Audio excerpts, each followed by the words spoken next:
মোবাইলের আসক্তি তোরে আগামী দিনে ভিক্ষার থালা তুলে দিবে, তুই ভিক্ষা করবি। আমি বলি ভিক্ষা করবি আব্বা, মনে রাখিস। তোর বাবার বিদেশ, হ্যাঁ, তোর বাপ বিদেশ, তোর ভাই বিদেশ, তোমার ভাই বিদেশ, হ্যাঁ, মাতবুরি করো, তুমি মাতবুরি করো। তুমি মনে করছো বাবা আমার আব্বা তো বিদেশ, আমগো সংসারে আর অভাব হবে না। কত প্রবাসী একাকী চোখের পানি ফেলে, আমি নিজে দেখছি প্রবাসীর কান্না। আমি এইবারও হজের সময়, আমি তো প্রতি বছরই হজে উমরায় প্রবাসীদের রুমে রুমে যাই। কত প্রবাসীর কত কান্না। আমার বড় মোবাইল আছে আমার কাছেও, আমার কাছে সারা দেশ থেকে বিভিন্ন জায়গার থেকে বিভিন্ন জন বিভিন্ন খবর পাঠায়, যে ওগুলো আমার গাড়িতে আছে।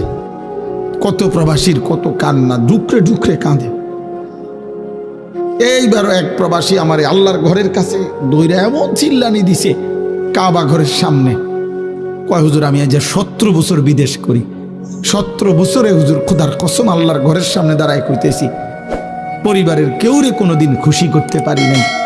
কয় যারে যত টাকা দিছি, মা হোক বউ হোক বাচ্চা হোক বোন হোক আত্মীয় স্বজন হোক, যেখানে দিছি 5,000 টাকা, কয় তারা কইছে তে ইচ্ছা করলে 10,000 টাকা দিতে পারত।